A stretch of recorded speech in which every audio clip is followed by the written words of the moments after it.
Simamora, ya. Jika supremasi hukum tidak ditegakkan, hak kami, darah dan dagingnya.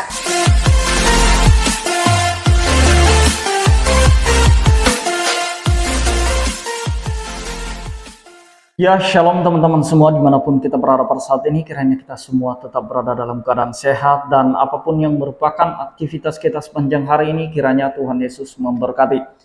Dan kembali berjumpa lagi di channel kita ini, yaitu Semayan Yasin. Terima kasih buat teman-teman semua dan juga para sahabat yang sudah mendukung perkembangan channel ini dengan setia, dan kiranya kita tetap menggunakannya untuk menjadi berkat bagi semua orang. Nah teman-teman, pada video kali ini saya menanggapi seorang ustadz, di mana kontennya kali ini bernuansa provokasi teman-teman ya, di mana dia juga menanggapi kasus terkait dugaan penistaan agama yang dilakukan oleh Rudy Simamora, dan dia berkata bahwa kalau tidak ada penegasan hukum terhadap mereka yang menista agama Islam, maka hak kami adalah darah dan dagingnya. Nah teman-teman, seolah-olah ustadz ini tidak pernah melakukan hal yang sama. Bahkan kalau kita lihat di channel YouTube-nya, itu lebih cenderung dia menghujat kekristenan. Nah teman-teman, sebelumnya mari kita simak videonya yang berikut ini. Rudy Simamora, ya. Jika supremasi hukum tidak ditegakkan, hak kami, darah dan dagingnya. Jika supremasi hukum tidak ditegakkan, hak kami, darah dan dagingnya. Ini Masya Allah banget ya. Saya merinding ini mendengarkan ya.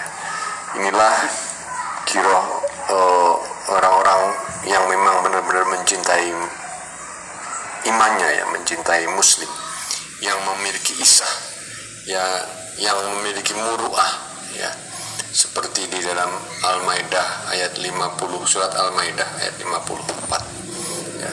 Tegas ya, isah tegas ya, karena itu berbicara tentang harga diri, kehormatan, isah muru'ah, marwah kepada orang kafir, dan bersikap lemah lembut dan kasih sayang kepada sesamanya, kepada saudara seimannya. Jadi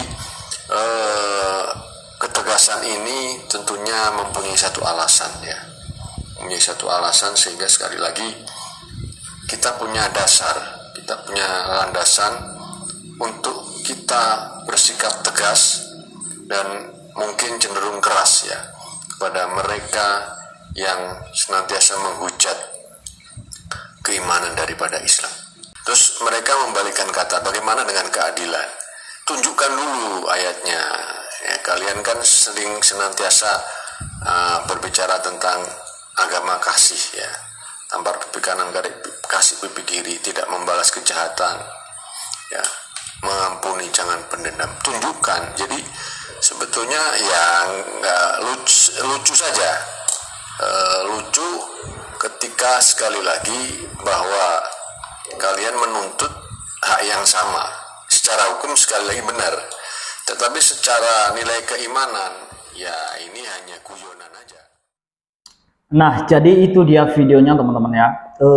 Di awal pembicaraannya dia berkata bahwa kalau tidak ditegakkan hukum kepada mereka yang melakukan penistaan terhadap agama mereka, maka hak mereka adalah darah dan dagingnya.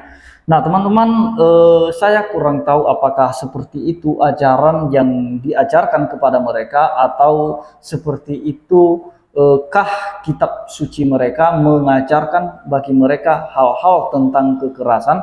Saya kurang tahu ya, tetapi kita bisa melihat mereka dari buahnya. Nah teman-teman, kalau kita lihat ustadz ini teman-teman, seolah-olah dia seperti malaikat, dan memang ustadz ini memang orangnya bermuka dua. Nah kalau misalnya teman-teman ditegakkan keadilan bagi mereka yang diduga menistakan agama, maka harusnya dia juga harus diproses secara hukum, karena dia melakukan penistaan agama, menghujat Kristen. Nah itu bukan hanya 1-2 biji videonya teman-teman ya, mengenai penghinaan terhadap Kristen, kepada Tuhan Yesus, dan lain sebagainya. Saya sudah banyak membahas konten-kontennya yang bukan hanya saja menghina Tuhan Yesus, dan juga tidak saja menghina ajaran Kristen, bahkan kekristenan, tapi juga memprovokasi umat beragama, menimbulkan kebencian antara umat beragama, teman-teman. Nah, jadi kalau tidak diproses oknum ustadz ini, kalau dibiarkan dia liar di YouTube, maka teman-teman resikonya akan makin meluas. Nah, karena cukup luar biasa, teman-teman. Saya pernah menanggapi dia, di mana dia dalam satu kampung itu dia mewawancarai siapa mayoritas di sini, Islam atau Kristen, dan kemudian ada salah seorang kampung di situ, dia menjawab bahwa Kristen yang mayor di sini. Dan dia menanyakan bagaimana pemurtadan yang dilakukan oleh Kristen di sana. Nah, jadi teman-teman, dia menyampaikan statement-statement yang memang menimbulkan kebencian antara umat beragama. Nah, padahal tidak ada sama sekali pemurtadan yang dilakukan oleh gereja manapun. Karena Kristen tidak diajarkan demikian.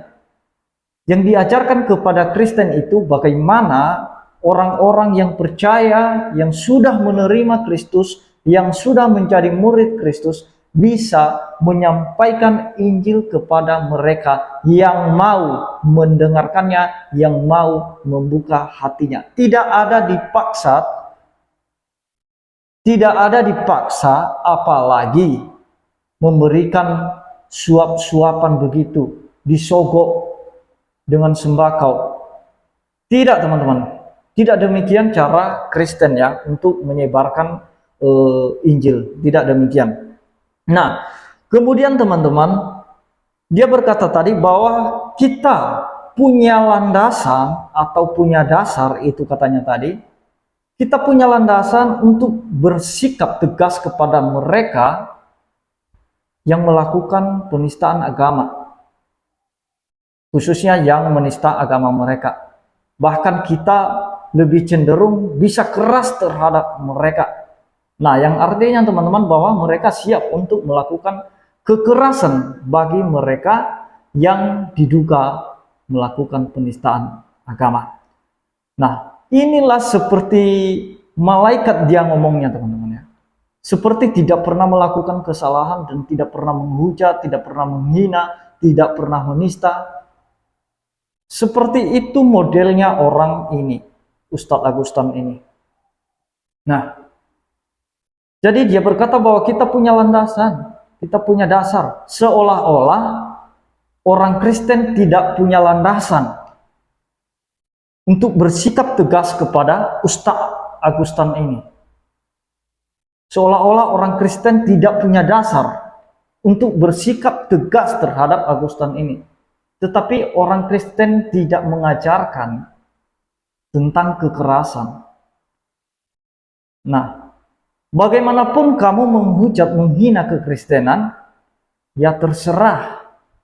Tetapi kita mengharapkan keadilan di negeri kita. Kalau dia berkata tadi, ya seharusnya orang Kristen itu tidak perlu menuntut keadilan ya, karena agama kasih kan. Kalau misalnya ada yang melakukan penistaan terhadap agama Kristen, ya maafkan saja. Loh, kita ini kan negara hukum. Dan juga diajarkan kepada kita oleh ayat-ayat firman Tuhan untuk kita mencintai kebenaran dan keadilan itu. Itu yang berkenan kepada Tuhan. Dan itulah sering orang Kristen menuntut keadilan. Kenapa menuntut keadilan? Karena memang orang-orang Kristen itu mencintai keadilan. Mari kita lihat ayatnya, teman-teman ya. Kita itu diajarkan. Jadi ini ngocehnya Agustan asal ngomong. Di dalam Amsal 21 ayat 3 dikatakan di sana, melakukan kebenaran dan keadilan lebih dikenan Tuhan daripada korban. Bayangkan teman-teman, itu lebih penting. Yang pertama kebenaran dan keadilan. Dan itu yang harus dicari oleh setiap orang, kebenaran dan keadilan itu. Nah, kalau ada orang lain menghujat kekristenan, ya kalau secara hati nurani kita memaafkannya. Apa yang diajarkan Tuhan Yesus, kita harus memaafkannya dan juga mengasihi dia dan juga tidak berlaku keras terhadap dia. Tetapi kita juga mau bahwa dia harus diadili sesuai dengan perbuatannya. Itu namanya kita menuntut keadilan, supaya dia diadili. Orang Kristen tidak pernah diajarkan untuk berlaku keras, apalagi membunuh, apalagi ngomong halal darah dan dagingnya. Tidak pernah diajarkan di Kristen demikian. Kalau kita menuntut keadilan, ya artinya bahwa kita mencintai keadilan itu, supaya keadilan itu ditegakkan, teman-teman. Dan kemudian, teman-teman, di dalam Amsal 29 ayat 26 sampai 27 dikatakan di sana, banyak orang mencari muka pada pemerintah, tetapi dari Tuhan orang menerima keadilan. Nah, siapa orang-orang yang mau mencari muka pada pemerintah? Ya mereka-mereka ini yang suka melapor, teman-temannya. Ini salah satu si Julius ini. Dia sedang mencari muka ini. Nah, padahal dia yang menyebabkan Rudy Simamora itu bisa bertindak demikian, bisa berkata-kata demikian. Karena ada satu diskusi dan perdebatan. Coba kalau misalnya Rudy Simamora tidak sedang berdebat pada saat itu, ya saya yakin bahwa tidak terjadi yang namanya penistaan.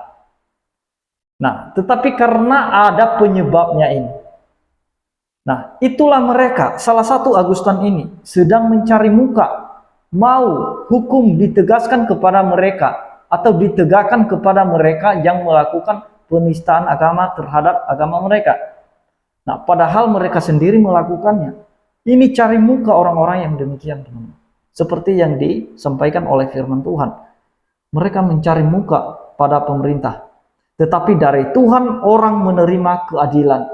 Karena kita yakin bahwa bagaimanapun ceritanya, keadilan yang murni itu datangnya daripada Tuhan. Nah, jadi boleh saja kamu menghina Kristen sekarang, menghujat kekristenan, menghina Tuhannya Kristen, silahkan saja. Kalau engkau tidak mendapatkan keadilan sekarang, engkau tidak diadili sekarang, maka cepat atau lambat akan menerima keadilan yang murni daripada Tuhan. Itu saja intinya, cepat atau lambat. Nah, dan kemudian ayat 27, orang bodoh adalah kekejian bagi orang benar. Nah, itu sudah jelas. Orang yang jujur jalannya adalah kekejian bagi orang fasik. Itu sudah jelas. Bahwa orang jujur itu dibenci oleh orang-orang fasik. Dan orang fasik itu memang tidak disukai oleh orang-orang yang benar. Nah, jadi itu yang mau saya sampaikan, teman-teman ya. Kalau misalnya Ustadz Agustan menuntut keadilan bagi mereka yang melakukan atau diduga melakukan penistaan agama terhadap agamamu, maka kamu harus terlebih dahulu diadili sebenarnya. Nah, siap nggak diproses? Semoga aparat penegak hukum bisa bersikap adil terhadap kasus-kasus yang terjadi. Dan juga konten-konten mereka yang menghujat kekristenan, menghina kekristenan, menghina Tuhan Yesus. Jangan hanya memojokkan minoritas saja. Itu harapan kita, karena siapapun kita mengharapkan keadilan itu ada. Demikian yang saya sampaikan, teman-teman. Kiranya Tuhan Yesus memberkati kita semua. Shalom.